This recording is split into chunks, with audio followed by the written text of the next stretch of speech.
You are watching and listening to the Electronic Intifada. I am Jon Elmer. This is the Resistance Report ceasefire edition, such as it is, ceasefire day 21. I am reporting this on the 30th of October. I'm going to touch on a few topics today, including footage that surfaced through the Israeli military of Yahya Sinwar on the front lines in Rafah in the days before he was killed, and a couple brief updates on the West Bank and Lebanon as well. But as usual, let's start in Gaza. Overnight on Tuesday, the Israeli military carried out a wave of strikes, again, ceasefire on Israeli terms, killing more than 100 people, half of them children. And that operation was, according to Israeli media, was through the American mediators, the monitoring mechanism of Central Command. So that is a bad omen about the trajectory of this ceasefire. That is the second major violation of the ceasefire that Israel has executed. But as Nora said in the news report, there's been 125 others besides the massive wave of strikes that we saw overnight on Tuesday. You're looking at a map here, BBC Verify. Not sure if they're watchers of the EI live stream, but a couple days after my report last week on the yellow line and where the placements of that are, which we're looking at a map here that you can see, more than half of Gaza is covered by this yellow line where Israel is able to operate freely, a free fire zone on the eastern side of the yellow line. And what BBC Verify did, that's their investigations unit, they looked at open source material and satellite footage and the material that the Israeli military showed that I showed on the program last week. If you didn't catch that segment last week, you can find resistance reports since the beginning of the war on our YouTube channel in the playlist section. But we covered the placement of these markers along this so-called yellow line that appears to be a central feature of the ceasefire, such as it is. And so I wanted to have people understand the basic outlines of it. And the BBC, very handy, applied their BBC Verify investigations unit to try to understand where these blocks are. And if we look at the next map, you can see there. This is in the north. This is just south of Beit Lahia.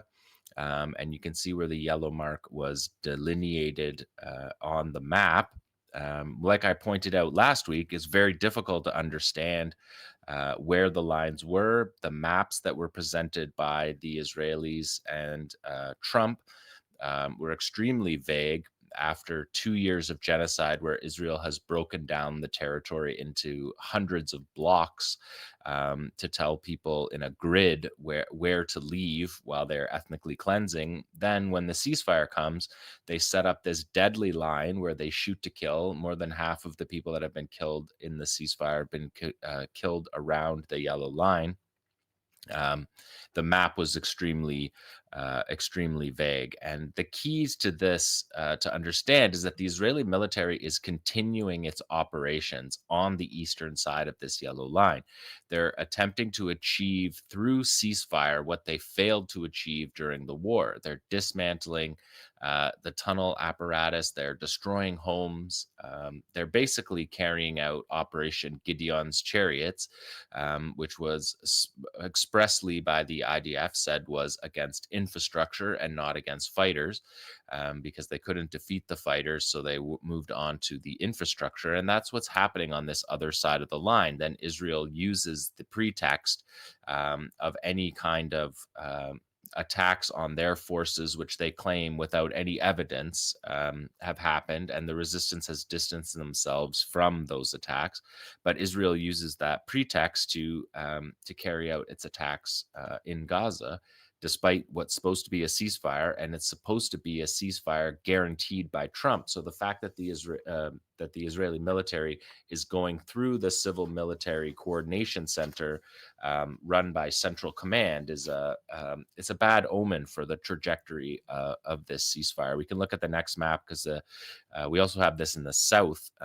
We have this in the Khan Yunis area.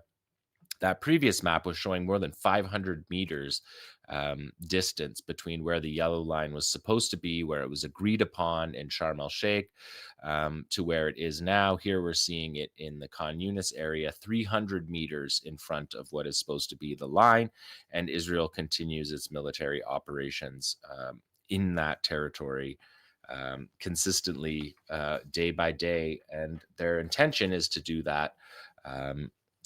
Going forward. And they spoke about that directly this week, because tunnels are the key strategic infrastructure that Israel's trying to destroy. And numbers this week surfaced, although it's always important to note that the Israelis have no idea how many tunnels there are. But from their estimates, their defense minister said there's at least 60% of the tunnels left. And Giora Eiland, who's the general, infamously known for the general's plan in northern Gaza, he put the number at more than 80%. But again, they don't have any idea. And that has been part of um, the way this battle has been fought. It's been clear from day one that they don't know where all the tunnels are. But the defense minister said that the most important strategic objective is destroying tunnels. And so this yellow line and where it is both deadly for Palestinians, but also indicates where Israel is continuing their military operations. And just through the coordination, Reuters was on Air Force One on Wednesday, after the attacks overnight in Gaza, and Donald Trump said that as he understood it, that the resistance took out an Israeli soldier. The resistance denied that, but he said, so the Israelis should hit back, and they have hit back. When it happens, they should hit back. Nothing is going to jeopardize the ceasefire, Trump said. You have to understand that Hamas is a very small part of peace in the Middle East, and they have to behave. If Hamas are good and they are happy, and they are not good, and if they are not good, they are going to be terminated. Their lives will be terminated. We've heard this kind of language from Trump. He flip flops back and forth on this issue. But he says no one knows what happened to the Israeli soldier, but they say it was sniper fire and it's retribution for that. And I think they have the right to do that. So the principal guarantor of this deal is on side with Israel attacking inside the yellow line and still calling it a ceasefire. He's still calling it a ceasefire. So these are early trends that we're seeing here in this period of ceasefire. If we take a look at the next map, also this week, 𝐄𝐿 𝐈𝐧𝐭𝐫𝐴 from the Forensic Architecture group published this map just after I had tried with several other maps to show you the ridge lines, the topography of how Israel is ghettoizing the Gaza Strip, and how the yellow line is simply moving, advancing one ridge line there. You can see in the north. The yellow dots all along that ridge line are the ridge line that are to the west of the ridge line that Israel originally ghettoized Palestine with, by putting settlements all along that ridge line. The settlements were military placements. Civilians came in later, and this essentially act as a human shield for the Israeli forces in the Gaza envelope. And 𝐄𝐿 𝐈𝐧𝐭𝐫𝐴 wrote that pretty straightforward. He said in 1948, Palestinians were kettled into an enclave by a line of settlements on the top of the third sandstone ridge, which are the white dots that you see there on the map. That's the Gaza envelope overlooking the armistice line, which is the white line on that map. And along the western slopes of that ridge, the architecture of occupation has simply shifted one ridge westward. We can see that zoomed in on these next two slides to get a better look. Here you can see from Wadi Gaza to the north, and you can see Al Muntar Hill, Tel El Muntar ridge there. That is where the Israeli military is setting up numerous bases. We can see even more zoomed on this next map shows, yeah, you can see it up close there. And the topography is key for this because it gives the Israelis overwatch over Gaza, and it also is the farmland in Gaza. So it's cutting off the sustainability, the self-sustainability of Gaza by moving that farmland into the Israeli destruction zone, where they're attempting to destroy tunnels and carrying on. Essentially, Israel's carrying on the war as it was, just on the other side of that yellow line. If we look at the next map, we can see where the Israelis have set up bases. This is from Al Jazeera. From their investigations unit and their fact checking agency, Sanad. They're using satellite imagery here to show along that ridge line that you just saw on the previous map, where they are setting up more than 40 active military positions along those lines. There's 9 of them in 9 bases in North Gaza. There's 6 in Gaza City.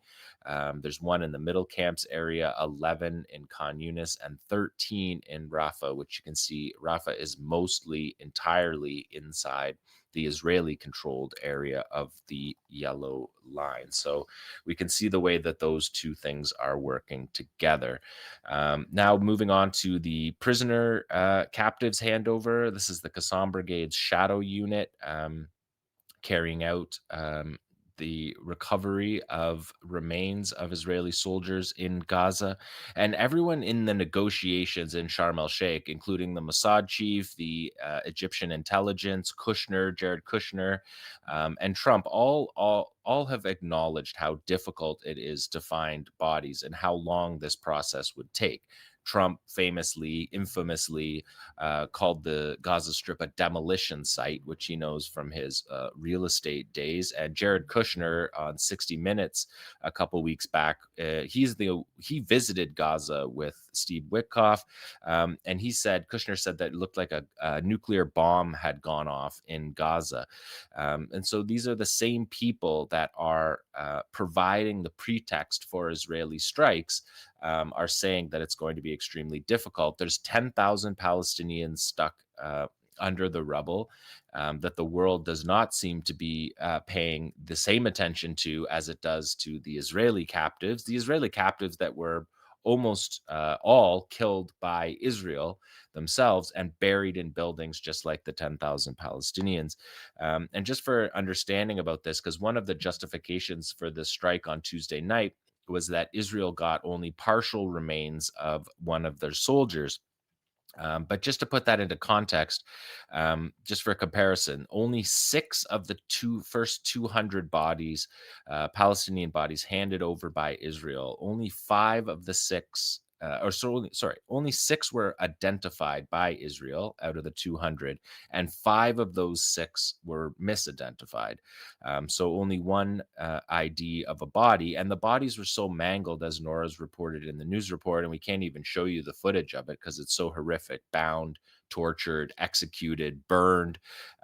The health ministry in Gaza has gatherings where they show the slides of the people killed, hoping that people in Gaza can recognize their bodies. But the people who leave these tents after these showings just say there's nothing, you can't tell anything by what is left of those bodies. So that gives you an idea of how Israel's operating, and they expect Palestinians on the other side to operate in a completely different way. And just another point to underline: civil defense this week had a burial in Gaza City of 42 unidentified martyrs who had been found in the rubble through the ceasefire process. So this is an enormously difficult process, and primarily for Palestinians, who 10,000 of their family members are still stuck under the rubble. People were buried in makeshift graves because there was no time or security to have proper burials. And all of that process is happening in Gaza right now. And Israel's choosing that difficulty to strike Palestinians. We can see that on the next slide here as part of this, the significance of these tunnel operations. These are massive tunnel. This part of the tunnel had been collapsed. We're looking at a massive hole buried. Qassam used the few heavy excavators that are in Gaza to dig out this tunnel, where they believe that their fighters and Israeli captives were in Hamad town in north of Khan Yunis. And you can see on the next slide as well the way that the fighters of the shadow unit are going in here. You can see one man with an oxygen tank to go in, or multiple of them with oxygen tanks to go into the extremely dangerous process of going into these tunnels in order to get back not their family members, but Israeli soldiers under the agreement that that Qassam and all the resistance agreed to and are fulfilling on their side. But according to security sources that told Army Radio this week, that the way that the prime minister's three principal ways of sanctioning Palestinians for the delay in getting back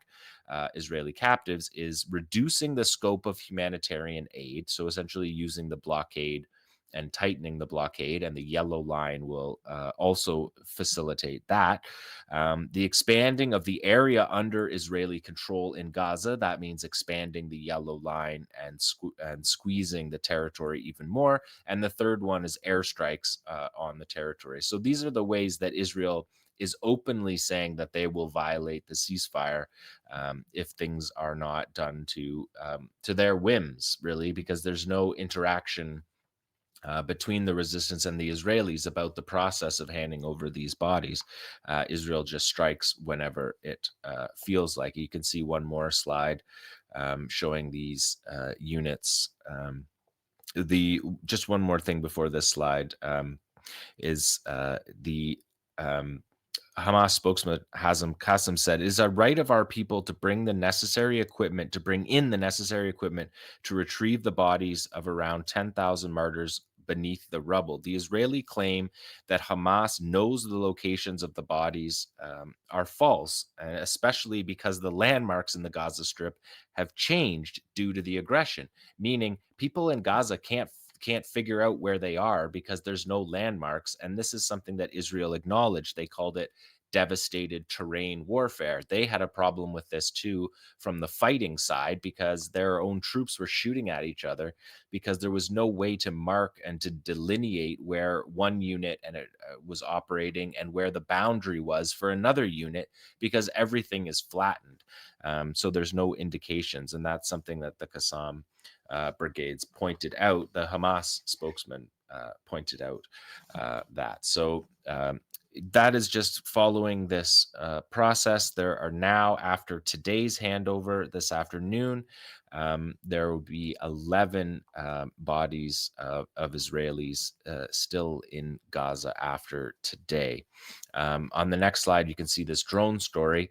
The Israelis are flying drones over Gaza, and that is a violation of the ceasefire. The resistance clause in the ceasefire was that there would be no overflights for the daylight hours while the captives were being found. And Israel is violating that. And now the U.S. is piling on that here. This is a story from the New York Times last week that says U.S. flies drones over Gaza to monitor ceasefire. Officials say the surveillance missions are part of the U.S.-led international effort to ensure the fragile ceasefire between Israel and Hamas holds. So the U.S. is flying MQ-9 Reaper drones over Gaza, watching Israel violate the ceasefire.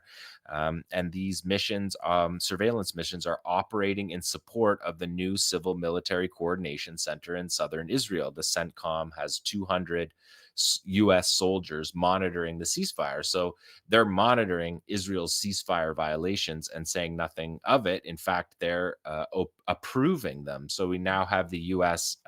And the Israelis working together on violating the ceasefire in Gaza. So just some of those developments from Gaza. Let's turn now to Yahya Sinwar. Footage was released this week by the Israeli state broadcaster, leaked from the IDF, showing Yahya Sinwar. You can see him there.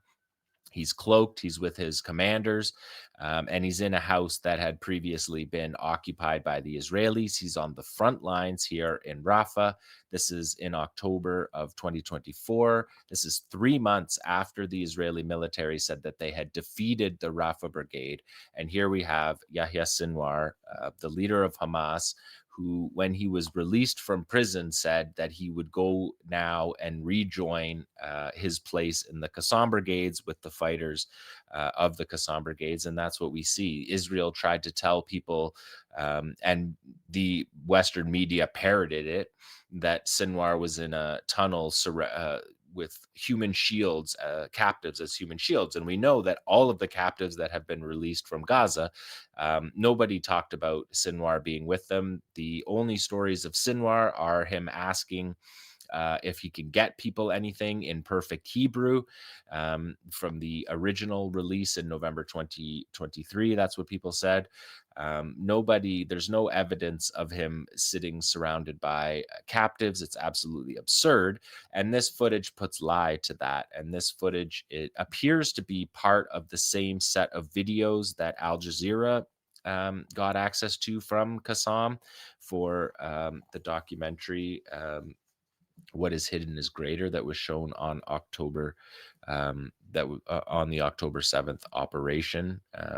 Let's look at the next slide, because you can see the still of Sinwar there. You can see him there. He's got his weapon on his waist. He's got a cloak over his head, which you've seen them, 𝐓𝐶aM, use to great effect to hide from drones. Multi-billion-dollar drone industry, vexed by Palestinians using camouflage covers. And so this is just what Sinwar always said, that he wanted to return to the front lines with the 𝐓𝐶aM brigades after he was released in the 2011 prisoner exchange. And this footage shows that he did do that. In the next slide, you can see he is here on the front line. This is from the Al Jazeera doc. He's on the front line here with Mahmoud Hamdan, who is the 𝐓𝐶aM Brigade's battalion chief in Tel El Sultan. He's going over the battle plans and the maps. And on the next slide, you can see him right on the front lines. He's looking out over a base. That's a Palestinian school that has been turned into an Israeli base. You can see Sinwar here with his tactical vest and observing from a command position this Israeli position. So he's literally on the front lines. And just a reminder, Israel killed Yahya Sinwar by mistake. They killed him because they believed in the ethnically cleansed area of Rafah. They saw human movement. And the way the Israelis responded to human movement was to kill them. They had no idea they were fighters, let alone Yahya Sinwar and Mahmoud Hamdan, two senior commanders who were overseeing the battle in Rafah. So interesting footage there of Yahya Sinwar that we saw this week through the state broadcaster. Again, just more footage showing him on the front lines of the conflict. Just a couple quick updates. One from the West Bank. The Jenin Brigade has been executing multiple operations on a weekly basis around Jenin. Of course, Jenin is now in day 280 of the siege of the camp of Jenin. The Jenin refugee camp has been depopulated, but the resistance hasn't stopped. If we look at this next slide, you can see there was the one before that one, number 21. You can see the battle here with the tunnel. You can see at the top there, this is footage from Yamam. This is a border police special forces unit of the Israelis. And in the top left there, you see a cave, because the fighters in Jenin have moved out of the city because the camp is under siege. And they're fighting out of the caves in the hills around Jenin, just exactly as Izz-ad-Din al-Qassam did in 1935 before the Arab Revolt, fighting the colonial occupiers then in those exact same hills north of Jenin. As we're seeing here, this is in Kfar Quds. This was the other day, a many-hour gun battle between Islamic Jihad, Saraya al-Quds Jenin Brigade, against these Israeli special forces. The battle lasted for several hours. The Israelis called in drone strikes to attack the fighters that were based out of that cave. And yeah, as I said, there have been multiple Jenin brigades operations over the course of this week. If we look at the next one, we have a poster from Tubas, an operation in Tubas in the north of the West Bank. But Israel Quds released some from numbers from their operations in the West Bank. There has been more than 1,081 Palestinians killed in the West Bank since October 7th, 8,000, more than 8,000 injured, and more than 22,000 arrested. There's still more than 9,000 in prison. Some of those 22,000 have been released. But for the resistance part, there has been 80 soldiers and settlers killed, 688 injured in almost 4,000 qualitative resistance operations in the past 2 years, 2,238 shooting operations, 1,300 IED attacks, and 19 downed Israeli drones in the West Bank. And the Israelis are, again, carrying out airstrikes in the West Bank, in the north of the West Bank, in the Jenin area. So moving there from the West Bank to Lebanon briefly, because I think Lebanon is a harbinger of the kind of ceasefire that Israel wants for the Gaza Strip. The Alma Research Center put out this graph the other day, and they're a research center that are focused on the IDF's security challenges along the volatile northern border. So they're an arm's length military staffed research institute that tracks these attacks and happenings along the northern border with Lebanon. And since, as of October 26th, so almost a year since the ceasefire, there's been more than 613 Israeli strikes in Lebanon. You can see we're looking at a map here that shows the distribution of those strikes, and the half of them are are north of the Litani River. The south of the Litani River area was the focus of Israel's operations, but they're using the pretext of the ceasefire to vastly expand their operations. 47% of the strikes were south of the Litani River. 37% of the strikes are north of the Litani River. They include 13% in the Bekaa Valley and also strikes in Beirut. And the Alma Center says that the general objective of these strikes is to reduce Hezbollah's operatives' freedom of action and movement and to damage weapons and infrastructure, including infrastructure that is used to rebuild in South Lebanon.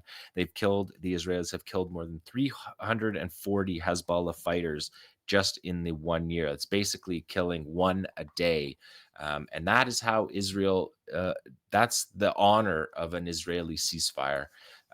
That is the way they operate in a ceasefire: duplicitous, cowardly attacks, trying to achieve in a ceasefire what they failed to achieve on the battlefield. And we're starting to see that in Gaza as well.